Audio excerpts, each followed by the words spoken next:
ខ្ញុំសូមជម្រាបចេះរឿងប្រវត្តិសាស្ត្រគឺជាប្រវត្តិសាស្ត្រ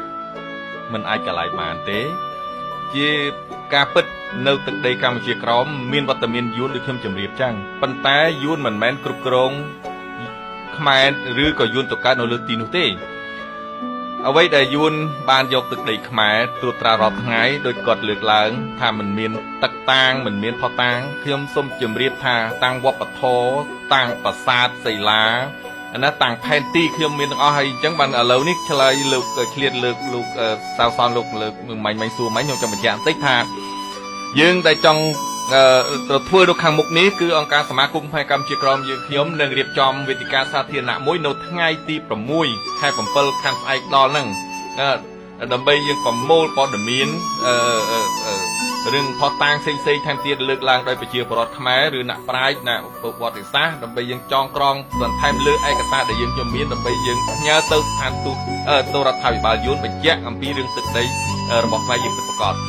ឥឡូវខ្ញុំងាកទៅចង់ជម្រាបចេះថាផុសតាងដូចជាផ្នែកវត្តអារាមវត្តខ្មែរយើងដូចវត្តសម្បូររាំងសីនៅខេត្តព្រះតាពាំងកសាងពីឆ្នាំ373អាណាមិនដឹងយួននៅឯណាទេយួននៅក្រមអាណានិគមចិនវត្តតម្រងឯកនៅជាប់ទីរួមខេត្តកសាងពីឆ្នាំ642បាទនេះវត្តកោះមួយទៀតនៅចិត្តនឹងកសាងពីឆ្នាំ613ហើយបើកន្លែងស្រះប្រុសស្រះស្រីនោះកាលសម័យស្ដេចបទុមរាជានេះកសាងតាំងពីឆ្នាំ990អានោះសូមអញ្ជើញទៅមើលនឹងទឹកតាំងនៃប្រវត្តិសាស្ត្រឥឡូវយើងនិយាយអំពីរឿងដូចជាការលើកឡើងថាយួនគ្រប់គ្រងនោះយូរហើយខ្ញុំចង់ប្រាប់ពីរចនាសម្ព័ន្ធនៃការគ្រប់គ្រងរបស់ប្រទេសខ្មែរទៅលើទឹកដីកម្ពុជាក្រោមតាំងពីប្របាទអង្គការរហូតមកខ្ញុំមានឯកសារទាំងអស់ដើម្បីថាតើតែងតាំងណានៅខាងក្រោមគេតែងតាំងមានអនុសាសន៍គេហៅងារជាអតិកវង្សាអាណាដើម្បីគ្រប់គ្រងដែនដីកម្ពុជាក្រោមចំនួន5ហត្ថនៅកម្ពុជាហើយមានអនុសាសន៍មួយតំដាងឲ្យពលលោកនោះហើយគេបានបែងចែករចនាសម្ព័ន្ធខេត្តអីហូហែទាំងអស់អាណាដើម្បីការគ្រប់គ្រងដែនដីកម្ពុជាក្រោមព្រោះដោយសារថាពេលវេលាខ្ញុំជម្រាបទូៗតែបើតាមនៅឯកសារវាមានទាំងអស់អាណាចង់ខេត្តណាធ្វើជាវាយខេត្តឥឡូវខ្ញុំលើកឧទាហរណ៍មួយនេះយួនតែបានសម្លាប់អង្គញាសឿនគុយនៅឆ្នាំ1821សួរថាពេលនោះអង្គញាសឿនគុយធ្វើអីជាវាយខេត្តព្រះតាពាំង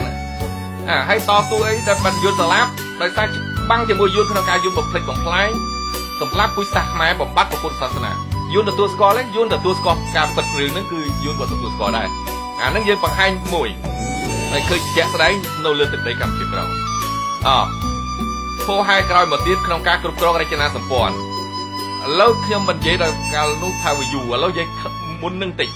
ឆ្នាំ1975វិញនៅខាងក្រោមមានអីនៅខាងក្រោមមានសង្ឃនាយកដែលគុណគឹមសាងនៅនេះមានសង្ឃរាជសម្ដេចជួនណាត់នៅនោះមានអីមានពុទ្ធសាសនាបណ្ឌិតរងនៅខេត្តឃ្លាំងនៅនេះអីមានពុទ្ធសាសនាបណ្ឌិតនេះជារចនាសម្ព័ន្ធនៃការគ្រប់គ្រងរដ្ឋបាលនៅកម្ពុជា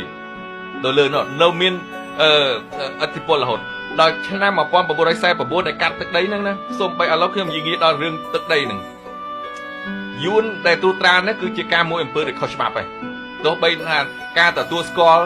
ជាអន្តរជាតិអីប៉ុន្តែប្រជាពលរដ្ឋខ្មែរកម្ពុជាក្រោមក៏ដូចជាខ្មែរមួយចំនួនគេមិនដែលទទួលស្គាល់ថាទឹកដីនោះជាទឹកដីរបស់យួនទេការគ្រប់គ្រងរបស់យួនគឺរបៀបអាណានិគមរាល់ថ្ងៃនេះគឺគ្រប់គ្រងរបៀបយួននេះគឺអាណានិគមដែលបន្តពីបារាំងហើយថាអត់មានមូលដ្ឋានផុសតាងនៃការកាត់ទឹកដីនឹងបារាំងខ្ញុំសូមអានច្បាប់នេះឲ្យលោកស្ដាប់បាទនៅក្នុងច្បាប់របស់បារាំងហ្នឹងគឺក្នុងមាត្រាក្នុងច្បាប់ដែលអនុម័តច្បាប់លេខ749 49 733ហ្នឹង49 733ហ្នឹងគឺគេមានចែកចេះគេណាសូមបោះប្រែកជាផ្លូវការចុះ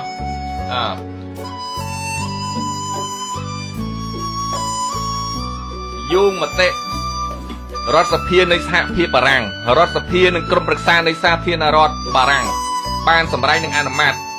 ប្រធានាធិបតីនៃសាធារណរដ្ឋបារាំងប្រកាសឲ្យប្រើច្បាប់ដូចតទៅមាត្រា1យោងមាត្រា60នៃរដ្ឋធម្មនុញ្ញសាធារណរដ្ឋបារាំងនិងយោងមតិសភាកូសាំងស៊ីននាសម័យប្រជុំថ្ងៃទី23ខែមេសាឆ្នាំ1949លក្ខន្តិកៈទឹកដីកូសាំងស៊ីនត្រូវបានកែប្រែតាមមាត្រាដូចមានចែងខាងក្រោមមាត្រា2ទឹកដីកូសាំងស៊ីនត្រូវបានភ្ជាប់ទៅជារដ្ឋចំណុះវៀតណាម យោងតាមសេចក្តីប្រកាសរួមកាលពីថ្ងៃទី5 ខែមិថុនា 1948 និងសេចក្តីប្រកាសរបស់រដ្ឋាភិបាលបារាំងថ្ងៃទី19 ខែសីហា 1948 ទឹកដីកូសាំងស៊ីនឈប់ស្ថិតនៅក្នុងលក្ខន្តិកៈជាទឹកដីរបស់បារាំងឯនាយសមុទ្រទៀតហើយ